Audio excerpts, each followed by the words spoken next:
Long before words were written, walls were our storytellers. In the prehistoric caves of Bhimbetka and Lhasa, our ancestors painted life itself.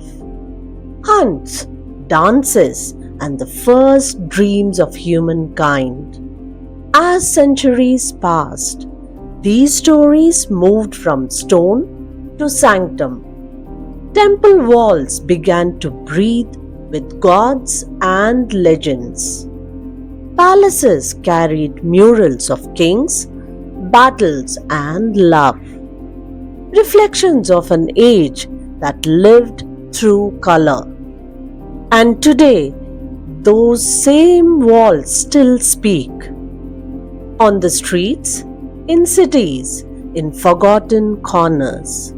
That is where our story begins, with one artist who listens to the walls and lets them speak again. It's time to meet Pantham Navaneeth.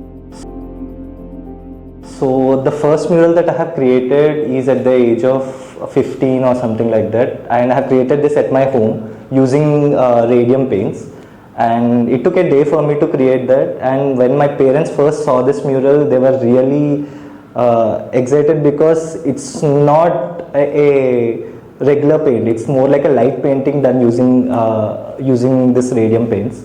So it was a very good experience, and we still have that at our home. He begins in silence.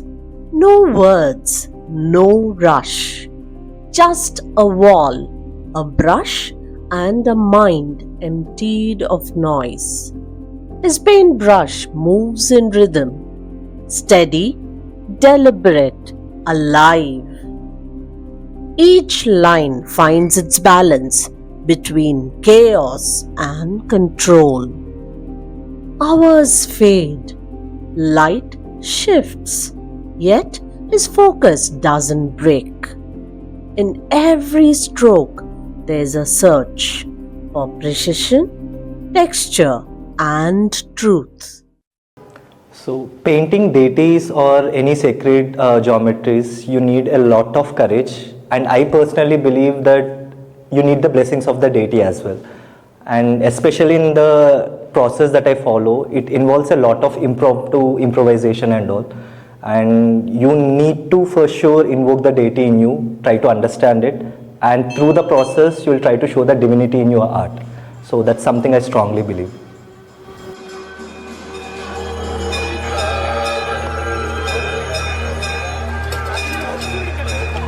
In the sacred city of Kashi, where every wall holds a prayer, stood one forgotten corner, stained by time, marked by neglect, a wall where people once spat pan masala without a thought. Then came an artist with nothing but his faith, colors, and courage. For 7 days, he faced the stench, the mockery, the scorching heat, yet he painted on. Each stroke was an act of defiance, each hue a call to purity. Slowly, from that tainted surface emerged divinity. Brahma, Vishnu, and Maheshwara. Creation, preservation, and transformation, born again through art. The people of Kashi stood still, their eyes filled with wonder. The same wall that once carried stains of ignorance now radiated with grace.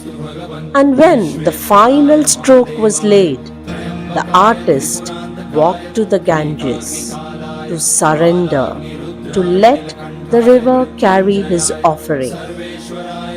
In Kashi, even a wall can find moksha when touched by devotion.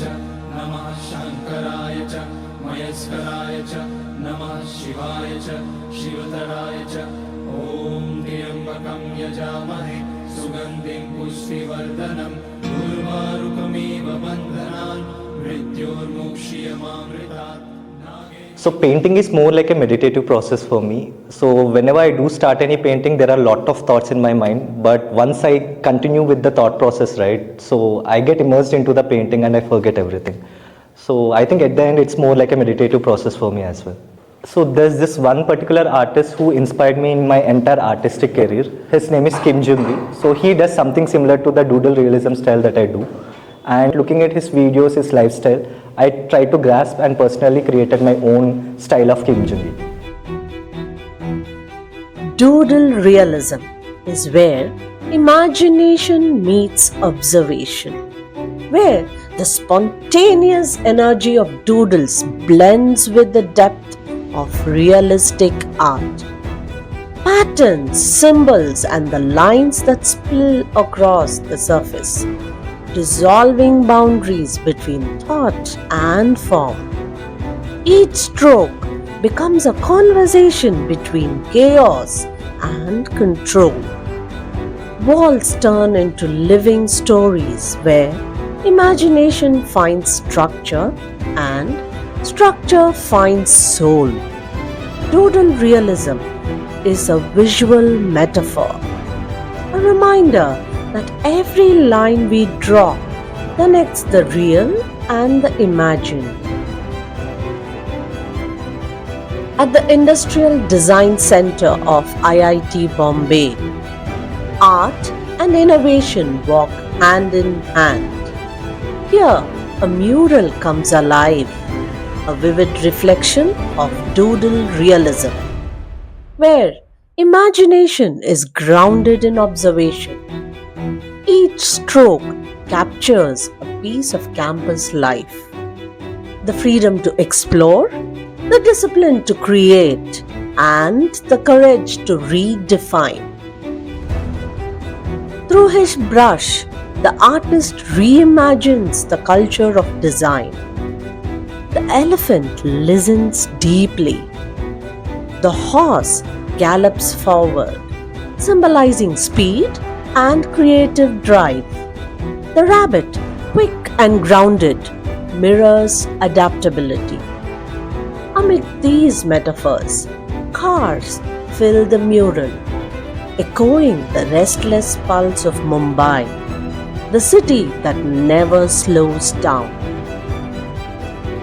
Above it all, a bird takes flight, the spirit of every student who learns, grows, and finally soars beyond the campus walls. So I don't want young artists to just focus on beautification of the places in terms of murals. I want them to connect both the spaces and the people through their artwork.